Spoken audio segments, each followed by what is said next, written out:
sétimo ano! Quanto tempo, hein? Então, vamos lá para mais uma aula de língua portuguesa. Língua portuguesa. Estamos dando início à nossa apostila 3, tá? Porque a gente já está no terceiro bimestre, iniciando nosso terceiro bimestre. Então, vocês vão pegar para mim a apostila 3 de língua portuguesa. Ah, professora, eu não tenho ainda, meu livro não chegou. Bom, quem não tem, acompanha aqui comigo. E quem tem, acompanha também comigo aí com o livro. Mesmo que você não tenha, preste atenção na videoaula. E os deveres que eu passar, você pode copiar no seu caderno. Quando o livro chegar, já vai estar pronto, entendeu? Vamos lá. Trabalhando a língua na página 20. Tá lá embaixo, tá? Tá lá embaixo da página. A página inteira tá aqui embaixo, tá? Trabalhando a língua. Concordância verbal 1. Vamos ver como é que é essa concordância? No sexto ano, você estudou regras de concordância verbal, analisando as relações entre o sujeito, entre o verbo e o sujeito das orações. Sujeito simples, sujeito composto, assunto retomado no primeiro bimestre desse ano.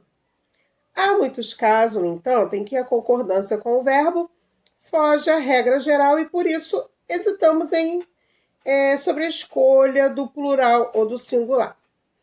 E o que acontece, por exemplo, quando nos deparamos com expressões cujo significado nos transmite noção de plural, apesar de terem forma de singular ou vice-versa? A seguir, vamos analisar a regra geral de concordância e os casos de concordância verbal em que a dúvida acontece. Concordância do verbo com o sujeito simples. Regra geral. Número 1. Leia as duas orações a seguir e faça o que se pede. Leia as duas orações a seguir e faça o que se pede. As visitas ajudam na melhora do paciente. Na melhora dos pacientes. A visita de familiares e amigos faz bem à saúde. Letra A. A concordância verbal nessas duas orações está correta? Explique. Bom, vamos lá. Página 21. Está correta sim, tá, pessoal? Uma vez que o verbo está concordando com o núcleo do sujeito, terceira pessoa do plural, na oração 1 é terceira pessoa do singular, e na oração 2. Ó, começa aqui, peraí, ó.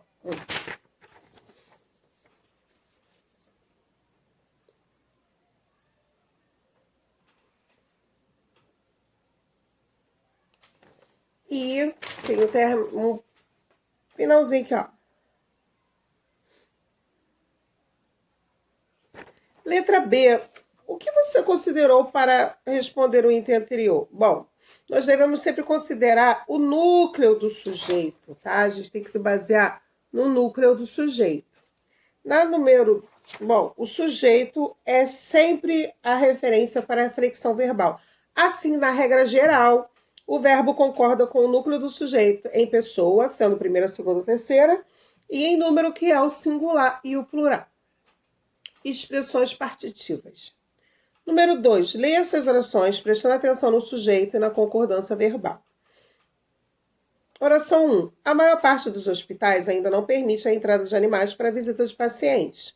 Oração 2. A maior parte dos hospitais ainda não permitem a entrada de animais para visita de pacientes.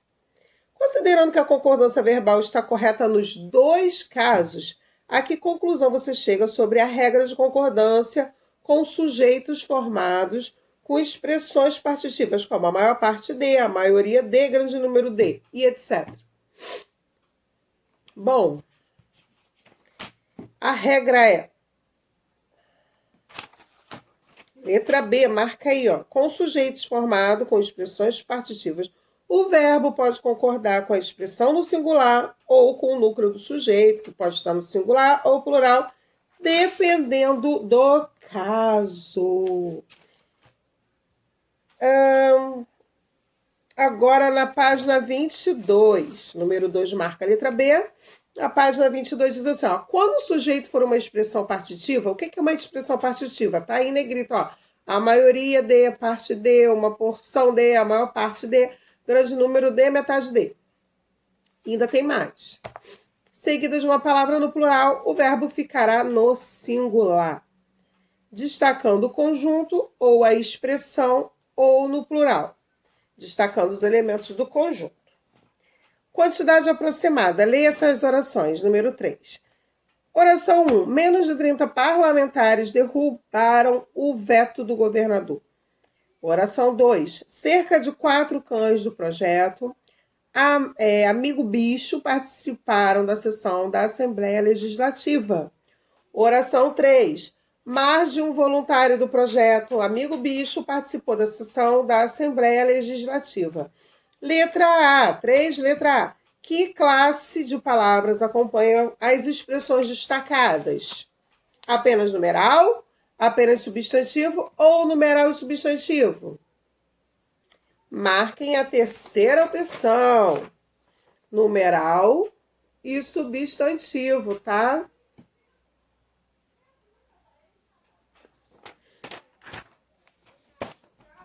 B. Considerando que o sujeito, considerando que a concordância verbal está correta nos 3 casos, o que você conclui a respeito da regra de concordância verbal com expressões que indicam quantidade aproximada, como menos de, mais de, cerca de, etc. Escreva essa regra com suas próprias palavras. Galera, eu vou ajudá-los a escrever essas regrinhas aí, tá? Vamos lá. Letra B.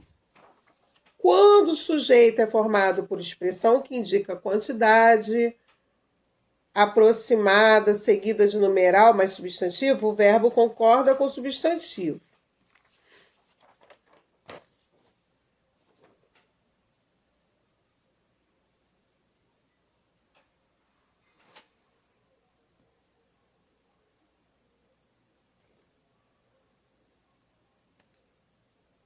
Foi? Então, aí embaixo nós temos, ó, quando o sujeito é formado por expressão que indica quantidade aproximada, cerca de, perto de, mais de, menos de, seguida de numeral e substantivo, o verbo concorda com o substantivo. Atenção! Quando a expressão mais de um estiver associada a verbos com ideia de reciprocidade, o verbo ficará no plural. Veja esse exemplo. Mais de um parlamentar se ofenderam na sessão da Assembleia Legislativa. Ou seja, eles se ofenderam uns aos outros. Isso que é reciprocidade, tá? Quando eu digo assim, eu te amo, a pessoa responde, a recíproca é verdadeira. É recíproco. Reciprocidade significa que é a mesma coisa dos dois lados. Nomes próprios no plural. Número 4. Leia as orações a seguir e faça o que se pede. Oração 1. Os Estados Unidos seguiram a tendência britânica de extinguir o jornal em papel. Oração 2. O Amazonas é um grande rio. Oração 3. Minas Gerais responde por metade da produção brasileira de café. Letra A. Identifique o sujeito e o seu núcleo nas 3 orações. Vamos lá.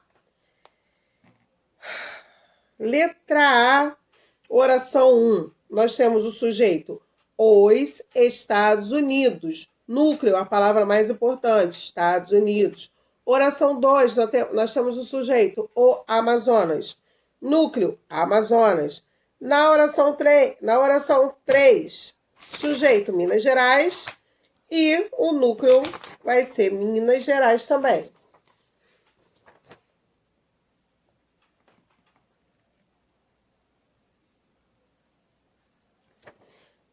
Foi. Letra B. Como o sujeito é formado nessas orações? Bom, nas orações 1 e 2, pelo artigo mais o núcleo do sujeito no plural. Na oração 3, na 1 e 2, pelo artigo mais o núcleo do sujeito no plural. Na oração 3, apenas pelo núcleo do sujeito.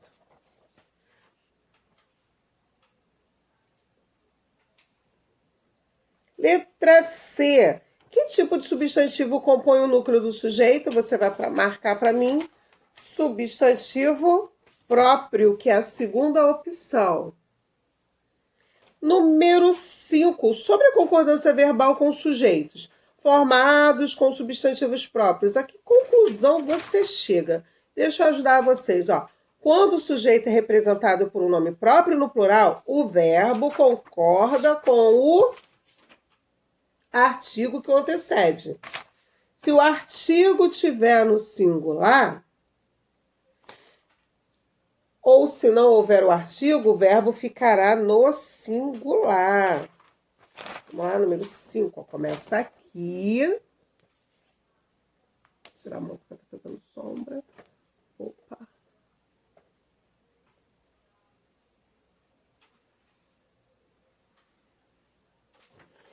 E termina aqui, até essa linha aqui. Quando... Dá pausa aí, tá, galera, para poder copiar. Quando o sujeito é representado por um nome próprio no plural, o verbo concorda com o artigo que o antecede. Se o artigo estiver no singular ou se não houver o artigo, o verbo ficará no singular. Observação. No caso dos títulos de obras escritos no plural, o verbo pode concordar tanto no singular quanto no plural, considerando os termos da oração plural ou a ideia estabelecida por eles, que é a obra. Exemplo, os Lusíadas narram conquistas portuguesas. A obra Os Lusíadas narra conquistas portuguesas. Porcentagens. Número 6. Leia essas orações, circule os complementos das porcentagens que compõem o sujeito, sublinhe o verbo e depois responda o que se pede. Número 1. Primeiro vamos ler. Oração 1. Apenas 7% dos entrevistados leem jornais diariamente. Oração 2. 37% do público entrevistado usa a internet. Vamos sublinhar agora o verbo. Verbo da oração 1, leem. Sublinha aí para mim. Da oração 2, usa. Responda ao que se pede. A que conclusão você chega com relação à concordância verbal com sujeitos formados com expressão que indica porcentagem? Bom, quando o sujeito é formado por uma expressão que indica porcentagem em seguida de substantivo, o verbo concorda com o substantivo. Começa aqui e vai até aqui.